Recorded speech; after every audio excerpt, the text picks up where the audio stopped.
India market invest মাইন্ডসেটে আপনাদের স্বাগত। যা চ্যানেল নতুন এসেছেন তাদেরকে হলো প্লিজ চ্যানেলটাকে সাবস্ক্রাইব করবেন, লাইক করবেন, বেল আইকনটা প্রেস করবেন, তার সাথে অল বাটনটা প্রেস করবেন, নোটিফিকেশন সঙ্গে সঙ্গে আপনাদের কাছে গিয়ে পৌঁছাবে।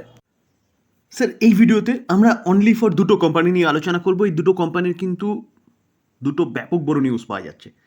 কি নিউজ এবং কোন কোম্পানি, ডিটেলসে আলোচনা করব। শুধু একটু ধৈর্য সহকারে দেখতে হবে, তাহলে ডিটেলসটা কিন্তু আপনিও জানতে পারবেন।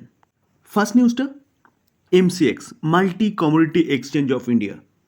তো একটা এক্সচেঞ্জ, কমোডিটি এক্সচেঞ্জ ভারতের, আজকের দিনে দেখলে দেখা যাবে 1.5% ওপরে একটা ডাউন সাইড মুভমেন্ট দেখিয়েছে ঠিকই, কিন্তু এই কোম্পানিটাকে নিয়ে কিন্তু একটা ব্যাপক বড় নিউজ পাওয়া যাচ্ছে। তো চলুন অ্যাট ফার্স্ট নিউজটা দেখে নিই এবং তার পাশাপাশি কোম্পানিটার ফান্ডামেন্টাল নিয়ে একটু আলোচনা করার চেষ্টা করবো। বিজনেস আমরা সবাই জানি, কমিউনিটি এক্সচেঞ্জের মাধ্যমে যা কিছু হবে, যত ট্রেড হবে, তত এই কোম্পানিটার ইনকাম বাড়বে। তো সেই জায়গায় দাঁড়িয়ে বিজনেস নিয়ে ডিটেলসে আলোচনা করার মতন কিচ্ছু নেই। স্যার, আজকে 31শে জুলাই, কালকে 1 আগস্ট। তো 1 আগস্টে এই কোম্পানিটা তার কোয়ার্টার ওয়ানের রেজাল্ট জানাতে চলেছে এবং কোয়ার্টার ওয়ানের রেজাল্টের সঙ্গে সঙ্গে কোম্পানি কিন্তু স্প্লিটও দিতে চলেছে। অর্থাৎ কাল 1 তারিখ বোর্ড মিটিং হতে চলেছে, যেখানে কোম্পানি তার রেজাল্টের সাথে কিন্তু স্প্লিট নিয়েও আলোচনা করবে এবং আউটকাম আমরা পাবো। এটা কিন্তু একটা ফাটাফাটি নিউজ এমসিএক্সের জন্য। এবার প্রশ্ন হচ্ছে যে কোম্পানি স্প্লিট দিচ্ছে বলে কোম্পানি বাই করবো? তো চলুন আগে আমরা ফান্ডামেন্টালটা একটু দেখে নিই, তারপরে কিন্তু ডিসিশন নিতে সুবিধা হবে। আমরা যে কোম্পানি নিয়ে আলোচনা করছি সেই কোম্পানিটার মার্কেট ক্যাপ কত? 39,000 কারোর। তো একটা মিড ক্যাপ ক্যাটাগরির কোম্পানি, যেখানে পি রেশিও দেখলে দেখা যাবে 69.9 এবং dividend yield 0.39, return on capital employ 42.9, return on equity 34.3, face value 10 আছে। তো ফেস ভ্যালুটাকেই তারা কিন্তু ভাগ করতে চলেছে, যার জন্য কোম্পানি স্প্লিট দেবে বলতে পারেন। যেখানে রিটার্ন অন ইকুইটি এবং রিটার্ন অন ক্যাপিটাল এমপ্লয় দুটোই কিন্তু যথেষ্ট ভালো রয়েছে। আমরা যদি কোম্পানির সেলস গ্রোথ দেখি, দেখুন সেলস গ্রোথ দেখলে দেখাবে 10 বছরে 17%, 5 বছরে 23%, 3 বছরে 45%, কারেন্ট ইয়ারে 63%। তো সেলস গ্রোথ কন্টিনিউয়াসলি বাড়ছে। তো বলতে পারেন কোম্পানি কিন্তু বিজনেস ভালো করছে। আমরা যদি প্রফিট গ্রোথ দেখি, 10 বছরে 20%, 5 বছরে 25%, 3 বছরে 52%, কারেন্ট ইয়ারে 574%। তো প্রফিট গ্রোথও কিন্তু অনেকটাই বাড়ছে এবং লাফিয়ে বাড়ছে। আমরা যদি স্টক সিজিআর গ্রোথ দেখি, অর্থাৎ কোম্পানিটা কীরকমভাবে তার শেয়ার হোল্ডারদের রিটার্ন দিয়েছে, তো 10 বছরে 21%, 5 বছরে 35%, 3 বছরে 80%, কারেন্ট ইয়ারে 79%। তো কোম্পানিটা খুব ভালো মতন কিন্তু তার শেয়ার হোল্ডারদের রিটার্নও জেনারেট করে দিয়েছে। এবার আমরা কি দেখবো? রিটার্ন অন ইকুইটি দেখলে দেখা যাবে 10 বছরে 13%, 5 বছরে 16%, 3 বছরে 18%, কারেন্ট ইয়ারে 34%, যেখানে রিটার্ন অন ইকুইটিও কিন্তু কন্টিনিউয়াসলি বাড়ছে। তো যতগুলো প্যারামিটার দেখলাম সবকটা কিন্তু পজিটিভ রয়েছে এবং গ্রোয়িং মুডে রয়েছে। আমি যদি শেয়ার হোল্ডিং প্যাটার্ন দেখি, তো জুন 2025 লেটেস্ট ডেটা অনুযায়ী foreign institution investor 21.69% stake hold করছে এবং domestic institution investor 59.09% stake hold করছে। তো অ্যাপ্রক্সিমেট বলতে পারেন যে 80%-এর ওপরে স্টেক কিন্তু ফরেন ইনস্টিটিউশন ইনভেস্টার এবং ডোমেস্টিক ইনস্টিটিউশন ইনভেস্টার হোল্ড করছে। এখানে প্রোমোটার নেই, কারণ ওয়েল ম্যানেজ কোম্পানি এবং এই কোম্পানিটাকে পরিচালনা করে কে? সেবি।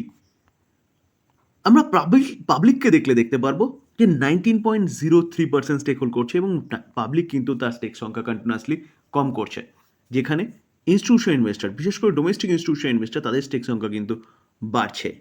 দেখুন ডোমেস্টিক ইনস্টিটিউশন ইনভেস্টারের মধ্যে Kotak Mahindra bank 15% stake hold করে রয়েছে, এইচএসবিসি লার্জ ক্যাপ ফান্ড প্রায় 5% মতন স্টেক হোল্ড করে রয়েছে, যেখানে নিপন ইন্ডিয়া 4%-এর উপরে স্টেক হোল্ড করে রয়েছে, পরাগ পারিক 2% স্টেক হোল্ড করে রয়েছে, Tata AIG life insurance 4.28% stake hold করে রয়েছে। তো এইভাবে দেখলে দেখা যায় এখন Axis mutual fund 3.25% stake hold করে রয়েছে, মিরার অ্যাসেট ফান্ড প্রায় 2.5% মতন স্টেক হোল্ড করে রয়েছে। তার পাশাপাশি দেখলে দেখা যাবে কানাডা মিউচুয়াল ফান্ড 2.15%, ইনভেস্কো 2% মতন স্টেক হোল্ড করে রয়েছে। তার পাশাপাশি দেখলে দেখা যাবে ইডোলাইজ, তারাও কিন্তু 1.5%-এর ওপরে স্টেক হোল্ড করে রয়েছে। HDFC mutual fund 1.62% stake hold করে রয়েছে। তো এইভাবে দেখলে দেখা যায় প্রচুর মিউচুয়াল ফান্ড কিন্তু এই কোম্পানিতে হোল্ডিং রাখে, যেখানে মতিলাল ওসওয়ালও 1.5% মতন স্টেক হোল্ড করে রয়েছে। তো এবার চিন্তাভাবনা আপনি কি করবেন? যেখানে এক্সচেঞ্জ কমোডিটি যা কিছু ট্রেড হয় সেখান থেকে এই কোম্পানিটার ইনকাম।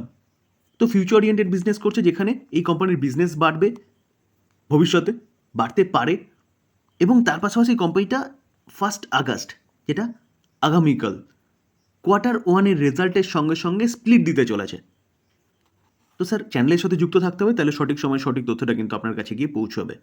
তবে ডিসক্লেমার দিয়ে রাখি, কোনো বাই রেকমেন্ডেশন নয়, ভালো কোম্পানি, নিউজ পাওয়া যাচ্ছে, আলোচনা করলাম এবং তার পাশাপাশি কোম্পানির সম্বন্ধে একটু ডিটেলসে বোঝার চেষ্টা করলাম। টোটালটাই লার্নিং পারপাস, কোনো বাই রেকমেন্ডেশন নয় কিন্তু স্যার। বাই করার আগে নিজে ভালো মতন অ্যানালাইসিস করবেন, তারপরে বাই করবেন, বা আপনি আপনার ফাইন্যান্সিয়াল অ্যাডভাইজারের সাথে কথা বলে নিয়ে তারপর বাই করবেন।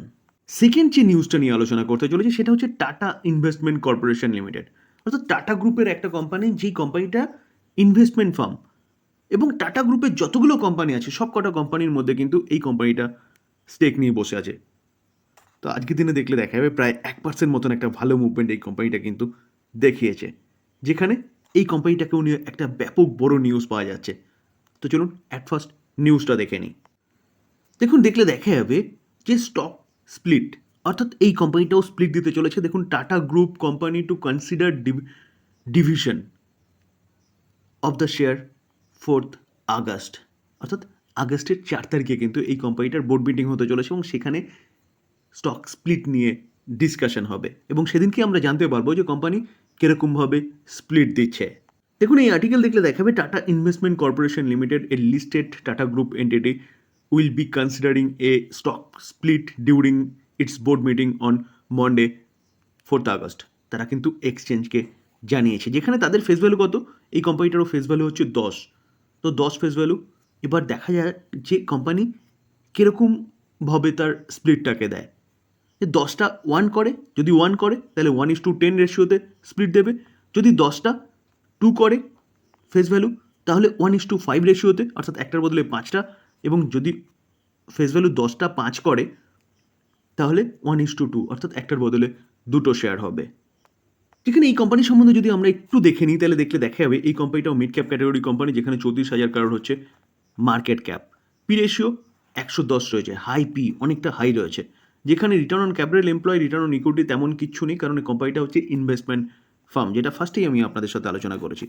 যেখানে এই কোম্পানিটার ফেস ভ্যালু 10, এটাই হচ্ছে স্প্লিট হচ্ছে।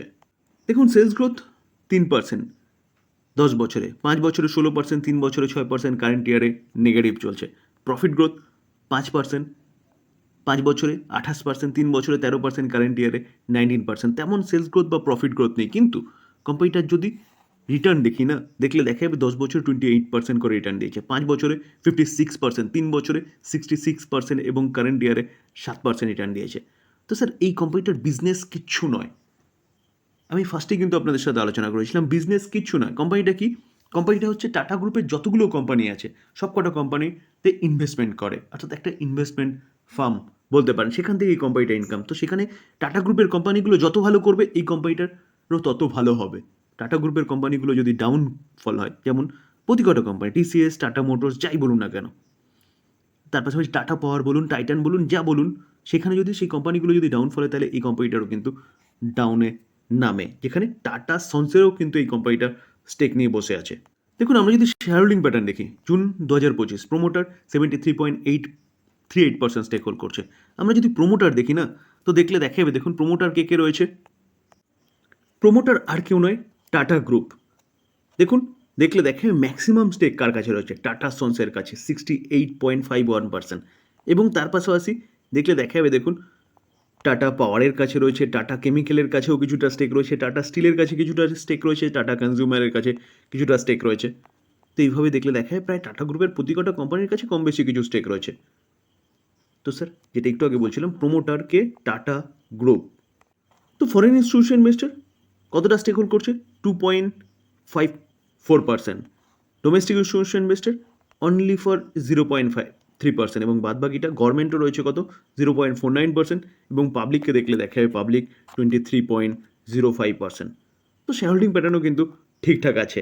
তো এই কোম্পানিটা 4 তারিখে, অর্থাৎ 4 আগস্ট কিন্তু স্প্লিট দিতে চলেছে।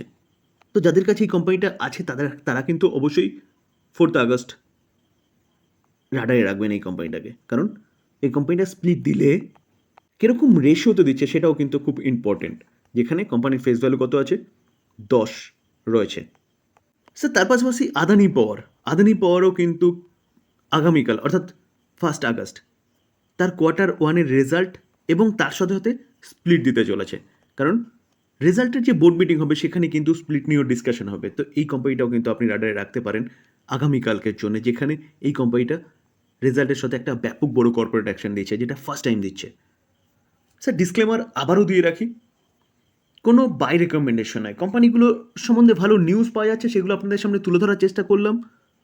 টোটালটাই লার্নিং পারপাস। বাই করবেন, নিজে ভালো মতন অ্যানালাইসিস করবেন, তারপরে বাই করবেন, বা আপনি আপনার ফাইন্যান্সিয়াল অ্যাডভাইজারের সাথে কথা বলে নিয়ে তারপর বাই করবেন। এটাকে প্লিজ কেউ বাই রেকমেন্ডেশন হিসেবে নেবেন না। থ্যাংক ইউ, ভালো থাকবেন।